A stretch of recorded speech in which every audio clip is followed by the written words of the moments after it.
राधे राधे। प्रणाम सभी को।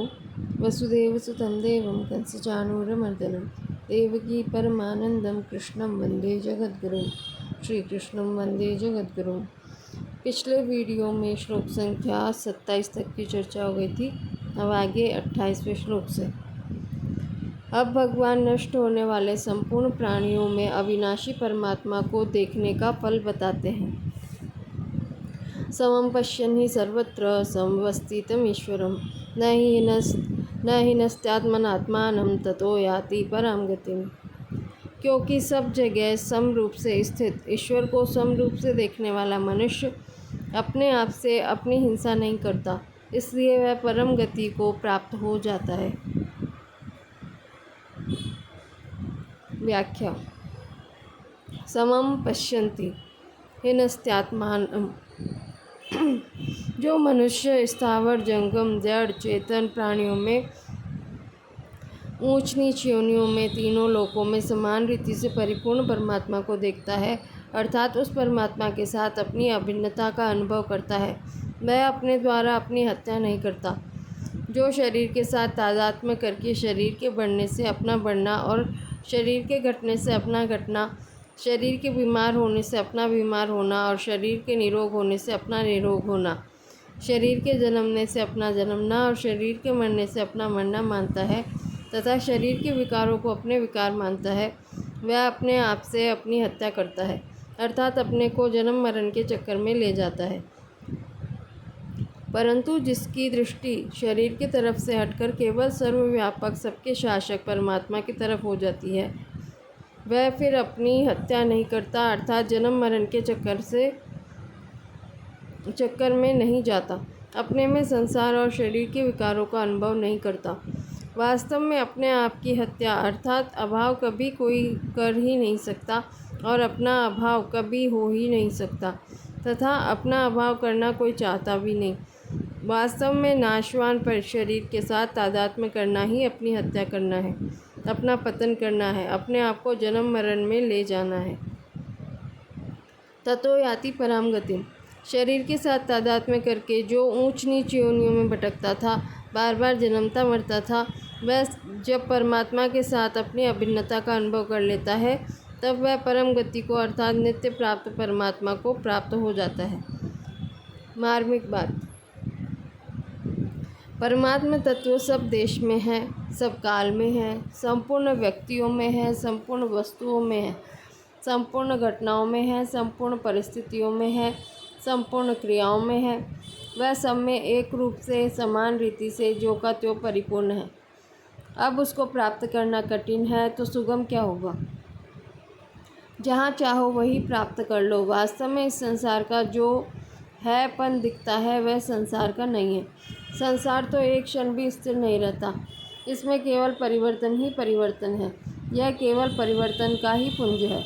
जैसे पंखा तेजी से घूमता है तो एक चक्र दिखता है, पर वास्तव में जहाँ चक्र नहीं है, प्रत्युत पंखे की ताड़ी ही चक्र रूप से दिखती है। ऐसे ही यह संसार नहीं होते हुए भी है रूप से दिखता है। वास्तव में एक परमात्मा तत्व ही है रूप से विद्यमान है। विचार करें, अभी जितने शरीर आदि दिखते हैं, ये 100 वर्ष पहले थे क्या और 100 वर्ष बाद रहेंगे क्या? ये पहले भी नहीं थे और अंत में भी नहीं रहेंगे, अतः ये बीच में भी नहीं है। परंतु परमात्मा सृष्टि के पैदा होने से पहले भी था, सृष्टि के लीन होने के बाद भी रहेगा, अतः परमात्मा सृष्टि के समय भी जो का त्यों परिपूर्ण है। जो पहले भी नहीं था, बाद में भी नहीं रहेगा, वह अभी भी नहीं है, और जो पहले भी था, बाद में भी रहेगा, वह अभी भी है। अतः संसार का जो हैपन दिखता है, यह गलती है। परमात्मा तत्व ही है रूप से दिखता है। उस परमात्मा तत्व की सत्यता से ही यह असत संसार मोह के कारण सत्य की तरह दिखता है। जासु सत्यता ते जड़माया भासि सत्यैव मोह सहाया। यदि मोह नहीं होगा तो यह संसार नहीं दिखेगा, प्रत्युत एक परमात्मा तत्व ही दिखेगा। वासुदेव सर्वम। कारण कि परमात्मा ही था, परमात्मा ही रहेगा, बीच में दूसरा कहाँ से आएगा। सोने के जितने गहने हैं उतने पहले सोना ही थे, फिर सोना ही रहेंगे, अतः बीच में सोने के सिवाय दूसरा कहाँ से आएगा। गहना तो केवल रूप, आकृति, उपयोग आदि को लेकर कहने के लिए है, तत्वतः तो सोना ही है। ऐसे ही संसार केवल कहने के लिए है, तत्वतः तो परमात्मा ही है। उस परमात्मा का अनुभव करने में ही मनुष्य जन्म की सफलता है। परमात्मा का अनुभव न करके नहीं संसार में उलझा जाना मनुष्यता नहीं है, प्रत्युत पशुता है। इस पशुता का त्याग करना है, पशु बुद्धि मीमांस जही।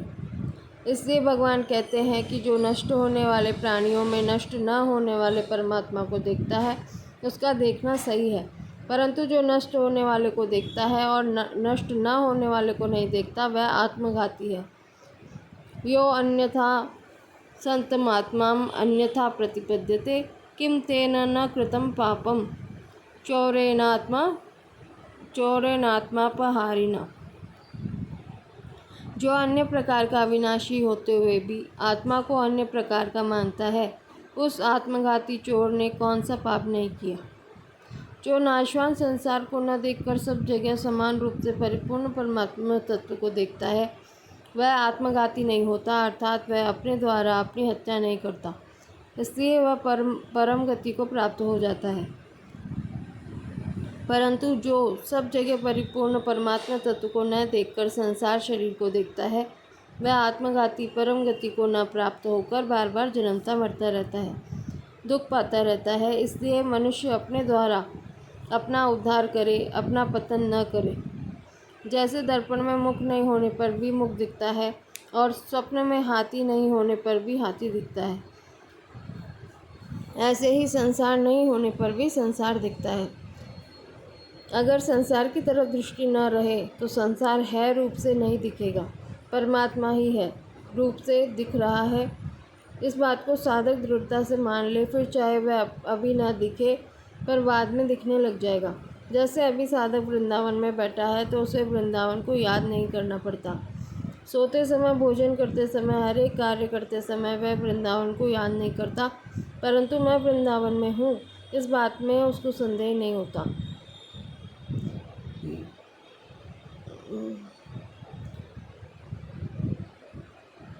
वह बिना याद किए ही याद रहता है। ऐसे ही अभी भले ही परमात्मा न दिखे, पर साधक ऐसा दृढ़ता से मान ले कि है रूप से केवल परमात्मा ही है, संसार नहीं है, तो बाद में उसको ऐसा अनुभव होने लग जाएगा। कारण कि मिथ्या वस्तु कब तक टिकी रहेगी और सत्य वस्तु कब तक छिपी रहेगी। परिशिष्ट भाव। वास्तव में 27वें 28वें श्लोकों में आत्मा का ही वर्णन है, परंतु परमेश्वर और ईश्वर नाम आने से इन श्लोकों की व्याख्या में परमात्मा का वर्णन किया गया है, क्योंकि आत्मा परमात्मा से साधर्म्य है। इसी अध्याय के 26वें श्लोक में भगवान ने क्षेत्रज्ञ के संयोग की बात बताई। इस संयोग से छूटने के दो उपाय हैं, परमात्मा के साथ अपने स्वतः सिद्ध संबंध को पहचानना और प्रकृति से अपने माने हुए संबंध को तोड़ना। 27वें 28वें श्लोक में परमात्मा के साथ संबंध को पहचानने की बात बता दी। अब आगे के दो श्लोकों में प्रकृति से संबंध तोड़ने की बात बताते हैं। प्रकृतेर्च कर्माणि क्रियमाणानि सर्वशः यः पश्यति तथात्मानं मैं कर्तारं स पश्यति। जो संपूर्ण क्रियाओं को सब प्रकार से प्रकृति के द्वारा ही की जाती हुई देखता है और अपने आप को अकर्ता देखता अनुभव करता है, वही यथार्थ देखता है। व्याख्या। प्रकृतेव च कर्माणि क्रियमाणानि सर्वशः। वास्तव में चेतन तत्व स्वतः स्वाभाविक, निर्विकार, सम और शांत रूप से स्थित है। उस चेतन तत्व की शक्ति प्रकृति स्वतः स्वाभाविक क्रियाशील है, उसमें नित्य निरंतर क्रिया होती रहती है। प्रकर्षेण करणम भावे ल्युट् इति प्रकृति। यद्यपि प्रकृति को सक्रिय और अक्रिय दो अवस्थाओं वाली कहते हैं, तथापि सूक्ष्म विचार करें तो प्रलय अवस्था में भी उसकी क्रियाशीलता मिटती नहीं है। कारण कि जब प्रलय का आरंभ होता है तब प्रकृति सर्ग अवस्था की तरफ चलती है। इस प्रकार क्रिया को ही अक्रिय अवस्था कहते हैं। इस प्रकार प्रकृति में सूक्ष्म क्रिया चलती ही रहती है। प्रकृति की सूक्ष्म क्रिया को ही अक्रिय अवस्था कहते हैं, क्योंकि इस अवस्था में सृष्टि की रचना नहीं होती। परंतु महासर्ग में जब सृष्टि की रचना होती है, तब सर्ग के आरंभ से सर्ग के मध्य तक प्रकृति सर्ग की तरफ चलती है, और सर्ग का मध्य भाग आने पर प्रकृति प्रलय की तरफ चलती है। इस प्रकार प्रकृति की स्थूल क्रिया को सक्रिय अवस्था कहते हैं। अगर प्रलय और महाप्रलय में प्रकृति को अक्रिय माना जाए, तो प्रलय, महाप्रलय, आदि, मध्य और अंत कैसे होगा? ये तीनों तो प्रकृति में सूक्ष्म क्रिया होने से ही होते हैं। अतः सर्ग अवस्था की अपेक्षा प्रलय अवस्था में अपेक्षाकृत अक्रियता है, सर्वथा अक्रियता नहीं है। सूर्य का उदय होता है, फिर वह मध्य में आ जाता है और फिर वह अस्त हो जाता है। तो इससे मालूम होता है कि प्रातः सूर्योदय होने पर प्रकाश मध्याह्न तक बढ़ता जाता है और मध्याह्न से सूर्यास्त तक प्रकाश घटता जाता है। सूर्यास्त होने के बाद आधी रात का अंधकार बढ़ता जाता है और आधी रात से सूर्योदय तक अंधकार घटता जाता है। वास्तव में प्रकाश और अंधकार की सूक्ष्म संधि मध्याह्न और मध्य रात ही है, पर वह दिखती है सूर्योदय और सूर्यास्त के समय। इस दृष्टि से प्रकाश और अंधकार की क्रिया मिटती नहीं, प्रत्युत निरंतर होती ही रहती है। ऐसे ही सर्ग और प्रलय, महासर्ग और महाप्रलय में भी प्रकृति में क्रिया निरंतर होती ही रहती है। इस क्रियाशील प्रकृति के साथ जब यह पुरुष संबंध जोड़ लेता है, तब शरीर द्वारा होने वाली स्वाभाविक क्रियाएं अपने में प्रतीत होने लगती है। यह पश्यति तथात्मानं मैं कर्तारं स पश्यति। प्रकृति और उसके कार्य स्थूल, सूक्ष्म और कारण शरीर में खाना पीना, चलना फिरना, उठना बैठना, घटना बढ़ना, हिलना डुलना, सोना जागना, चिंतन करना, समाधिस्थ होना आदि जो भी कुछ भी क्रियाएं होती है, वे सभी प्रकृति के द्वारा ही होती हैं, स्वयं के द्वारा नहीं। क्योंकि स्वयं में कोई क्रिया होती नहीं। ऐसा जो देखता है अर्थात अनुभव करता है, वही वास्तव में ठीक देखता है, कारण कि ऐसा देखने से अपने में अकर्तृत्व, अकर्तापन का अनुभव हो जाता है। यहाँ क्रियाओं को प्रकृति के द्वारा होने वाली बताया है, कहीं गुणों के द्वारा होने वाली बताया है, कहीं इंद्रियों के द्वारा होने वाली बताया है। ये तीनों बातें एक ही है। प्रकृति सबका कारण है, गुण प्रकृति के कार्य हैं और गुणों का कार्य इंद्रियां हैं। अतः प्रकृति, गुण और इंद्रियां, इनके द्वारा होने वाली सभी क्रियाएं प्रकृति के द्वारा होने वाली ही कही जाती हैं। परिशिष्ट भाव, जितनी भी क्रियाएं होती हैं वे सब की सब प्रकृति विभाग में ही होती हैं, इसमें जीव का हाथ नहीं है। प्रकृति के द्वारा होने वाली क्रियाओं को ही गीता में कहा गुणों से होने वाली क्रियाएं और कहा इंद्रियों से होने वाली क्रियाएं कहा गया है। प्रकृति के द्वारा होने वाली क्रियाओं को ही गीता में कहीं गुणों से होने वाली क्रियाएं और कहीं इंद्रियों से होने वाली क्रियाएं कहा गया है। जैसे संपूर्ण कर्म सब प्रकार से प्रकृति के गुणों के द्वारा किए जाते हैं। प्रकृति क्रियमाणानि गुणैः कर्माणि सर्वशः। गुण ही गुणों में बरत रहे हैं। गुणा गुणेषु वर्तन्ते। गुणों के सिवाय अन्य कोई करता है ही नहीं। नान्यम गुणेभ्यः कर्तारं यदा दृष्टानुपश्यति। इंद्रियां ही इंद्रियों के विषयों में बरत रही हैं। इंद्रियाणि इंद्रियार्थेषु वर्तन्ते आदि। तात्पर्य है कि क्रिया मात्र प्रकृति जन्य ही है, अतः प्रकृति कभी किंचन मात्र भी अक्रिय नहीं होती और पुरुष में कभी किंचन मात्र भी क्रिया नहीं होती। इसलिए गीता में आया है कि तत्व को जानने वाला सांख्य योगी मैं लेश मात्र भी कुछ नहीं करता हूँ ऐसा अनुभव करता है। नैव किंचित करोमीति युक्तो मन्येत तत्वविद। स्वयं न करता है न करवाता है। नैव कुर्वन्न कार्यं। यह पुरुष शरीर में रहता हुआ भी न करता है न लिप्त होता है। शरीरस्थोपि कौन्तेय न करोति न लिप्यते। जो आत्मा को कर्ता मानता है वह दुर्मति ठीक नहीं समझता, क्योंकि उसकी बुद्धि शुद्ध नहीं है। तत्रैवं सति कर्तारम् आत्मानम् आदि। यदा भूतपृथग्भावम् एकस्थम् अनुपश्यति तत एव च विस्तारं ब्रह्म सम्पद्यते तथा। जिस काल में साधक प्राणियों के अलग अलग भावों को एक प्रकृति में ही स्थित देखता है और उस प्रकृति से ही उन सब का विस्तार देखता है, उस काल में वह ब्रह्म को प्राप्त हो जाता है। व्याख्या। प्रकृति के दो रूप हैं, क्रिया और पदार्थ। क्रिया से संबंध विच्छेद करने के लिए 29वां श्लोक कहा। अब पदार्थ से संबंध विच्छेद करने के लिए यह 30वां श्लोक कहते हैं। यथा भूत पृथग्भावम् ब्रह्म संपद्यते तदा। जिस काल में साधक संपूर्ण प्राणियों के अलग अलग भावों को अर्थात त्रिलोकी में जितने जरायु, जंडज, उद्भिज और स्वेदज प्राणी पैदा होते हैं, उन प्राणियों के स्थूल, सूक्ष्म और कारण शरीर को एक प्रकृति में ही स्थित देखता है, उस काल में वह ब्रह्म को प्राप्त हो जाता है। त्रिलोकी के स्थावर जंगम प्राणियों के शरीर, नाम, रूप, आकृति, मनोवृत्ति, गुण, विकार, उत्पत्ति, स्थिति, प्रलय आदि सब एक प्रकृति में ही उत्पन्न है। संपूर्ण प्राणियों के शरीर प्रकृति से ही उत्पन्न होते हैं, प्रकृति में ही स्थित रहते हैं और प्रकृति में ही लीन होते हैं। इस प्रकार देखने वाला ब्रह्म को प्राप्त हो जाता है, अर्थात प्रकृति से अतीव स्वतः सिद्ध अपने स्वरूप परमात्म तत्व को प्राप्त हो जाता है।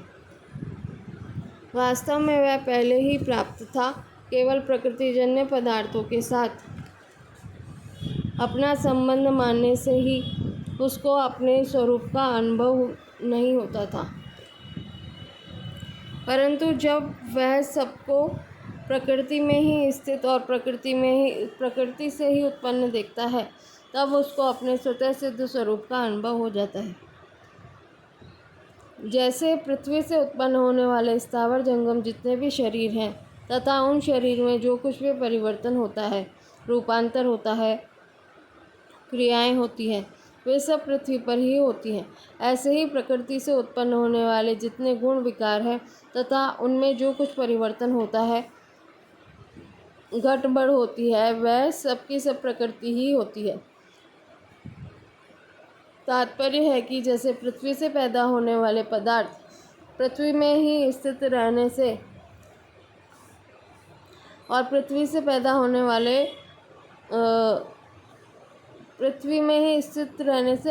में लीन होने से पृथ्वी रूप ही है, ऐसे ही प्रकृति से पैदा होने वाला सब संसार प्रकृति में ही स्थित रहने से और प्रकृति में ही लीन होने से प्रकृति रूप ही है।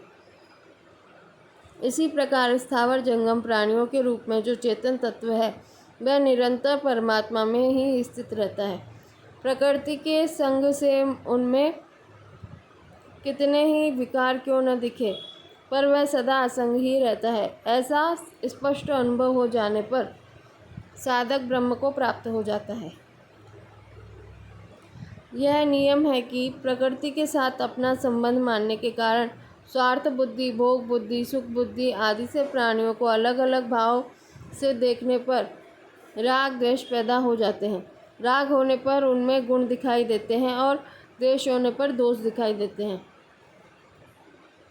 इस प्रकार सृष्टि के आगे राग द्वेष रूप पर्दा आ जाने से वास्तविकता का अनुभव नहीं होता, परंतु जब साधक अपने कहलाने वाले स्थूल, सूक्ष्म और कारण शरीर सहित संपूर्ण प्राणियों के शरीरों की उत्पत्ति, स्थिति और विनाश को प्रकृति में ही देखता है तथा अपने में उनका अभाव देखता है, तब उसकी दृष्टि के आगे से राग द्वेष रूप पर्दा हट जाता है और उसको स्वतः सिद्ध परमात्मा तत्व का अनुभव हो जाता है।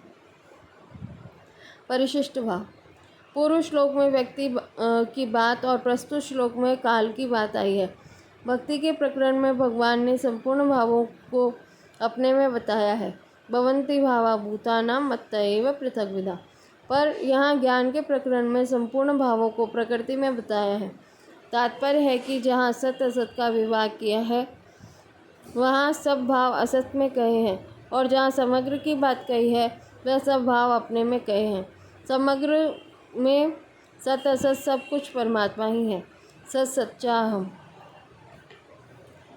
अब इससे आगे के श्लोकों की चर्चा कल करेंगे। राधे राधे।